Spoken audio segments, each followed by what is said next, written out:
Hello student, good morning. कैसे हो आप सब लोग? आई होप सब स्वस्थ हो।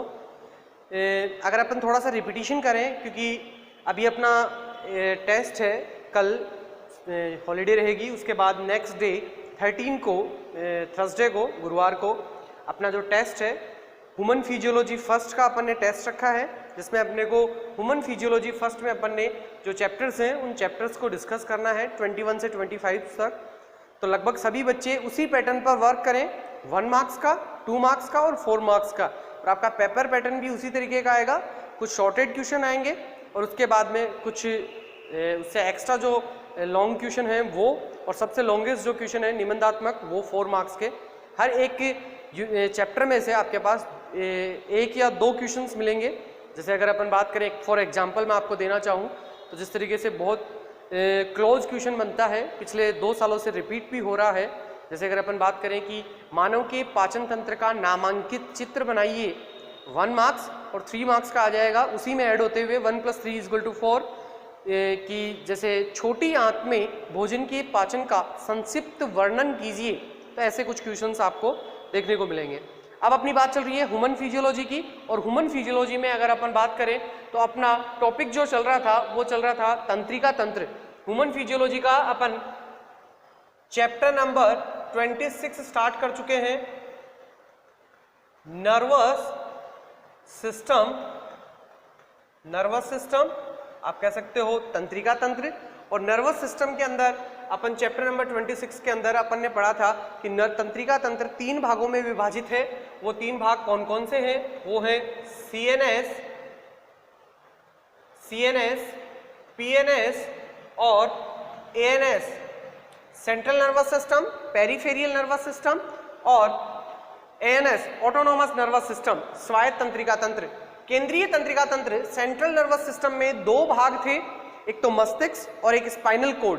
कौन कौन से 2 भाग हैं? एक तो मस्तिष्क है और एक स्पाइनल कोड है। जिसमें अगर अपन बात करें तो मस्तिष्क को अपन ने बताया था कि सेंट्रल नर्वस सिस्टम का जो मस्तिष्क भाग है बहुत संवेदनशील भाग है, और मस्तिष्क के ऊपर अपन ने मेनिंजेस का लास्ट वीडियो, मस्तिष्क आवरण का लास्ट वीडियो अपन ने पढ़ लिया है। लास्ट वीडियो में अपन ने मस्तिष्क या मेनिंजेस को अपन ने स्टडी कर ली है। नेक्स्ट अगर अपन बात करते हैं मेनिंजेस के बाद में, अगर अपन बात करें कि मस्तिष्क की संरचनाएं किस प्रकार है, तो सबसे इंपॉर्टेंट चीज देखो, मस्तिष्क के बारे में अपन पढ़ रहे हैं कि मस्तिष्क की अगर अपन बात करें तो मस्तिष्क के विभिन्न भागों के लिए अपन एक फ्लो चार्ट बनाया है। यहां अगर अपन फ्लो चार्ट की बात करें, फ्लो चार्ट, ये फ्लो चार्ट आपके पास भी उपस्थित है। मस्तिष्क के विभिन्न भागों का फ्लो चार्ट है ये। तो मस्तिष्क के विभिन्न भाग, डिफरेंट पार्ट्स ऑफ ब्रेन। अगर मस्तिष्क के विभिन्न भागों की बात करें तो मस्तिष्क कितने भागों में विभाजित है और मस्तिष्क के कौन कौन से भाग है, मैं आपको पहले ही क्लियर कर चुका हूं कि अपन मस्तिष्क पढ़ रहे हैं, ब्रेन पढ़ रहे हैं, और वास्तव में ब्रेन को ही ब्रेन पढ़ना है। तो ये चैप्टर्स थोड़ा आप कह सकते हो कॉम्प्लिकेटेड रह सकता है। आपको थोड़ा सा ऐसा लग सकता है कि ये चैप्टर जो है वो याद करने लायक है जिस तरीके से, क्योंकि इसके कंसेप्ट आपको बेसिकली याद होनी चाहिए। ये कंसेप्ट लगभग बेसिकली आपको याद रहेंगे, तभी आप काम कर पाएंगे। और इसको डायरेक्टली रीड करते हुए अपने कंसेप्ट बनाओ, क्योंकि आज जो चीज़ तुम रीड करोगे, याद करोगे, वो कल तुम्हारे कंसेप्ट होंगे। ठीक है, बेसिकली इनको आप कंसेप्चुअल बातों के साथ ही रीड करें। नेक्स्ट अगर अपन मस्तिष्क के पार्ट्स की बात कर रहे हैं, मस्तिष्क की अगर अपन बात करें मस्तिष्क की, तो सेंट्रल नर्वस सिस्टम का अपना मुख्य भाग है मस्तिष्क, और द्वितीय जो भाग है वो है मेरुरज्जु। अगर आपके पास PDF उपलब्ध है सभी बच्चों के पास, तो आप देखोगे एक फ्लो चार्ट बना हुआ है, वहां पर भी उसी फ्लो चार्ट को एक्सप्लेन करते हुए आज का वीडियो क्लास है। अगर अपन बात करें एक्सप्लेनेशन ऑफ ब्रेन की, तो देखो सबसे पहले अगर अपन ब्रेन के एक्सप्लेनेशन की बात करते हैं तो ब्रेन देखो, मस्तिष्क के 3 भाग उपस्थित हैं, अग्र मस्तिष्क, मध्य मस्तिष्क और पश्चिम मस्तिष्क, फोर ब्रेन, मिड ब्रेन और हाइंड ब्रेन। इस फ्लो चार्ट को जब आप समझ लोगे तब आपके पास रीड करने के लिए सभी, आप जितने भी जो फ्लो चार्ट है उनको आप समझते हो, तो उसके बाद आपको जितने भी आपके फ्लो चार्ट हैं उनके बाद उनकी स्टडी करना बहुत आसानी हो जाती है। फोर ब्रेन, अग्र मस्तिष्क, मतलब जो ब्रेन है, मस्तिष्क है, उसका अग्र भाग है। अग्र मस्तिष्क 3 भागों में विभाजित है बेसिकली अपने सिलेबस के अकॉर्डिंग, लेकिन मैंने यहाँ 2 भाग लिखे हैं। प्रेमस्टिक्स और डायंसिफिलोन। डायंसिफिलोन को ही दो भागों में बांटा गया है, थैलेमस और हाइपोथैलेमस। ब्रेन भाग को ही क्या बांटा गया है, दो भागों में बांटा गया है ब्रेन के, प्रेमस्टिक्स और डायंसिफिलोन अग्र फॉर ब्रेन को, अग्र मस्तिष्क को। सेरिब्रम जो है वो दो गोलार्ध से बना हुआ है, राइट सेरिब्रम और लेफ्ट सेरिब्रम। जो व्यक्ति राइट हैंड साइड होते हैं, मतलब अर्थात आप कह सकते हो जिनके दायां वर्क होता है, जैसे राइटिंग जो है उनकी दाई होती है, दाएं हाथ से वो लिखते हैं, राइट हैंडेड होते हैं।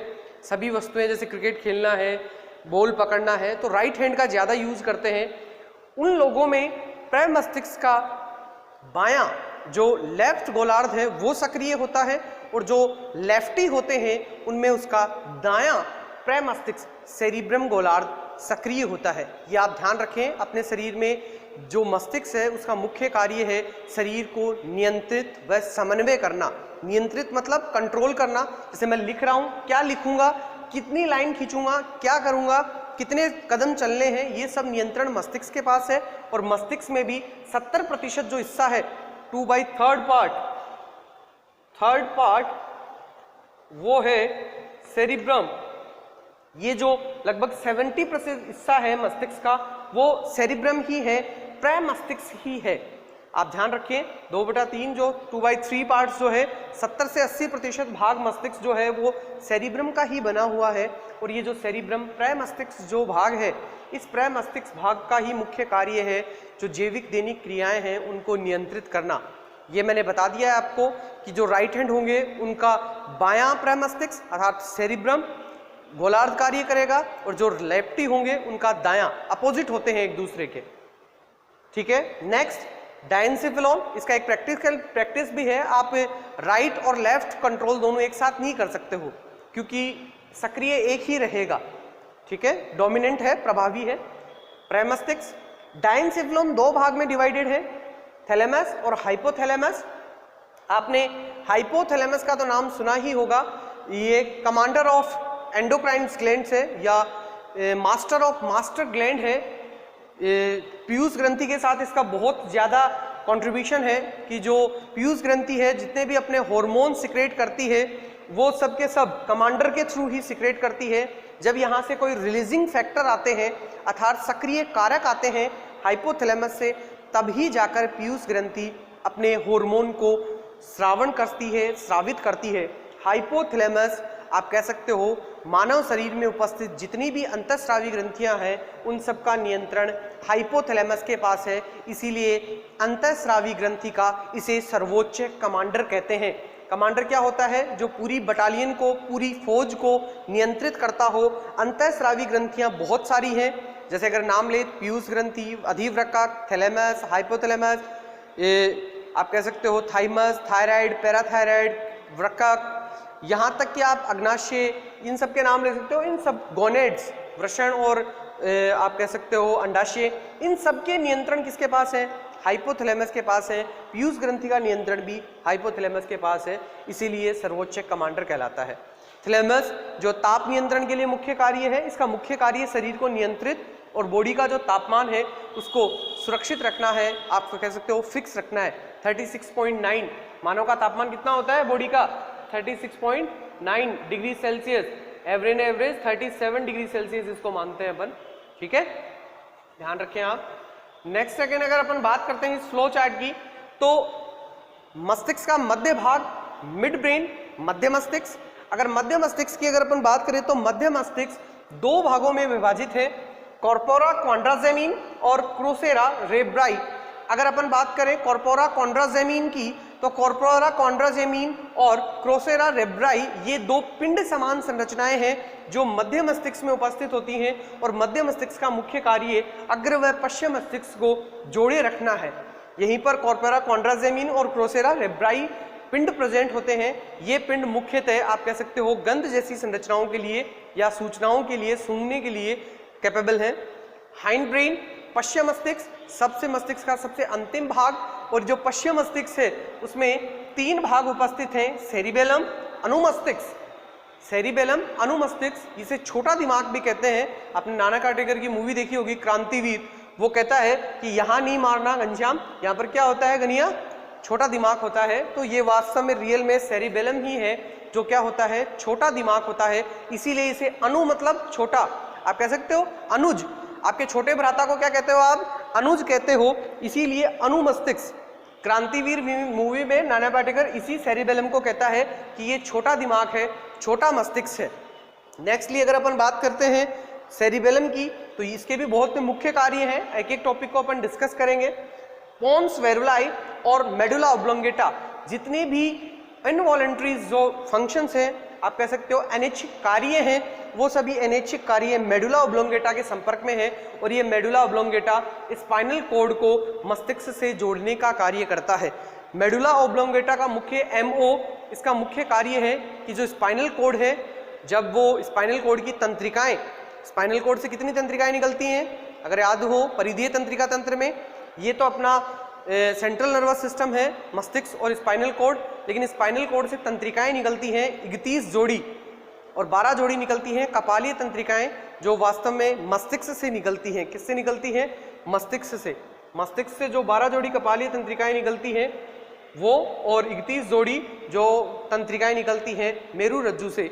तो ये मेडुला ऑब्लोंगेटा मेरु रज्जु से सूचनाएं एकत्रित करके मस्तिष्क को देने का कार्य करता है। अर्थात आप कह सकते हो मस्तिष्क से मेरु रज्जु को जोड़ने का जो मुख्य कार्य है वो किसके द्वारा किया जाता है, मेडुला ऑब्लोंगेटा के द्वारा किया जाता है। एक बार मैं फिर से रिपीट कर देता हूं इस फ्लो चार्ट को, आपको बेसिकली इस फ्लो चार्ट को याद रखना है, कंसेप्चुअल बातें इससे समझनी है।